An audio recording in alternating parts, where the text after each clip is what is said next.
You seem nervous. Hello everybody, it's Nate and you're watching the Legacy Sports channel. This video will be a little less structured than most of my videos. A rant, really. If you're seeing the title of this video, you'll already have an idea of some of the things I want to talk about. One thing I've noticed in the NBA that's becoming an increasingly common phenomenon is the phenomenon of players who are at one point or are currently superstars consistently failing to rise to the occasion, whether that's making it to the playoffs or simply performing well in the playoffs. Now, there are players in the past who haven't won NBA championships that I would consider great. But at least with those guys of the past, guys like Allen Iverson, Tracy McGrady, or Carmelo Anthony, they left it all on the floor. And with this new crop of NBA stars that are starting to gain prominence in the NBA, I don't really see that desire to win, that love for the game that many of the all-time greats we've seen over the years have had. Let's start off with Joel Embiid. Joel Embiid is a freak of nature, over 7 feet tall. He can score 30 at will and get you double-digit rebounds. You'd think he'd win a championship by now for as long as he's been in the NBA. But time and time again, when he makes it to the playoffs, he continues to lay an egg. And he's had numerous superstars join his roster. So the idea that he doesn't have enough help isn't really a good enough excuse. And then there's rumors circulating throughout the league of him not taking his diet seriously and consistently being late to all team meetings, which makes you think, is he really taking this seriously? Then you've also got the situation regarding Kawhi Leonard. Now, yes, Kawhi Leonard has won multiple championships, but they were kind of a fluke, to be honest.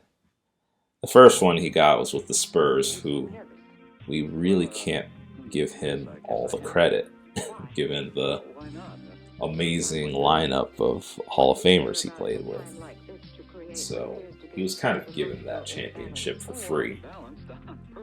And then the championship he won with the Toronto Raptors, while that series against Golden State was thrilling, the only reason he won was because, let's face it and be honest, Kevin Durant and Klay Thompson got injured at the perfect time. Otherwise, the Raptors would have likely lost that series.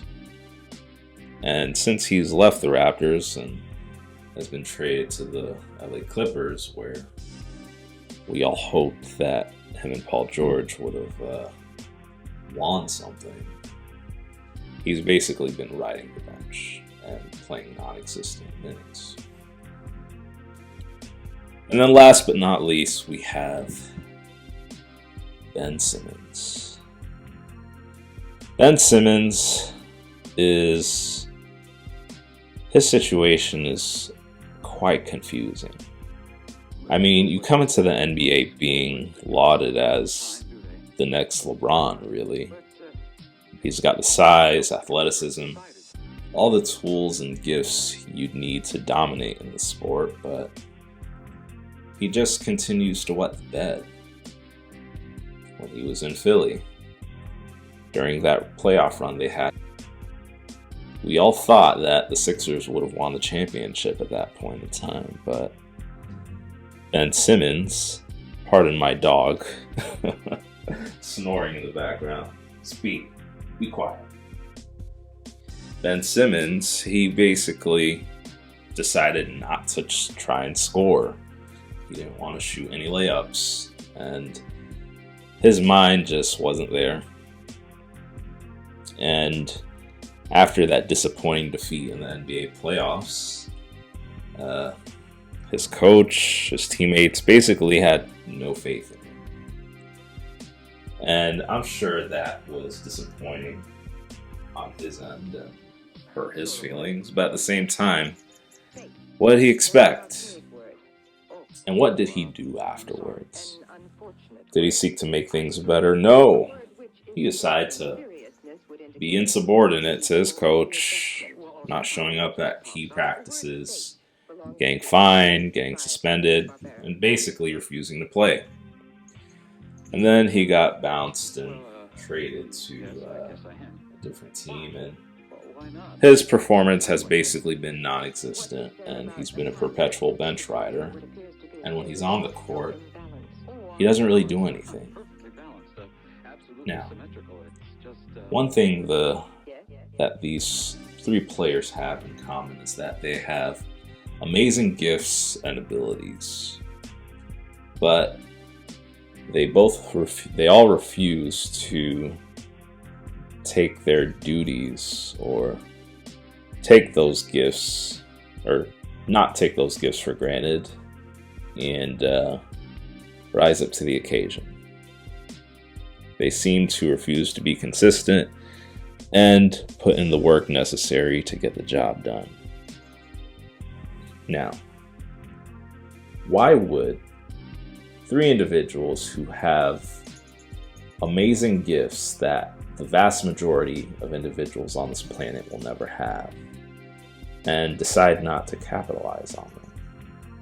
Could it be that they simply just don't love the game of basketball that much?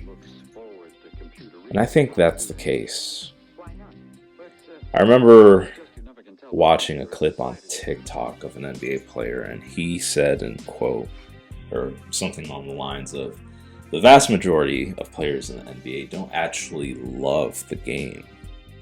And I'm starting to believe that. Think about this. Ask yourself this question. When was the last time we've seen an NBA team win back-to-back championships since the Golden State Warriors? We haven't. And one can make the counter argument that maybe the reason why that's happened is because the NBA is more competitive. But I think there's a deeper issue at play. I think that there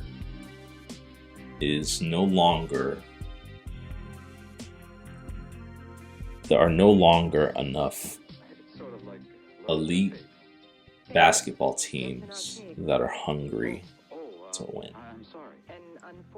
Now, I could be wrong. Maybe the Celtics could repeat this year, but I just don't really see that happening.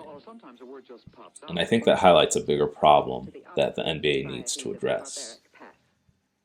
Because if you just have it so that a bunch of these players in the NBA are really in it for the benefits and not so much to give the fans a great show or to win for fans of their team out of loyalty, then what makes the NBA special?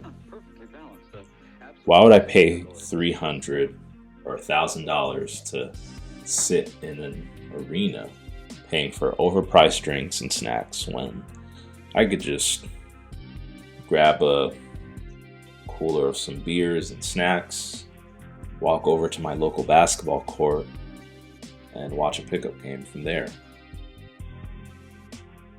The league has lost its passion. And I think that until that passion, that flame reignites, it's only going to be a decline from here.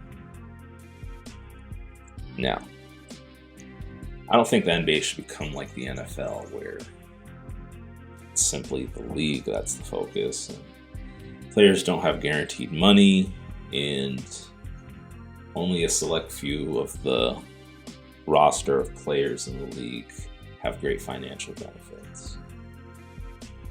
But what I am saying is the NBA needs to make a change so that the league isn't too player focused.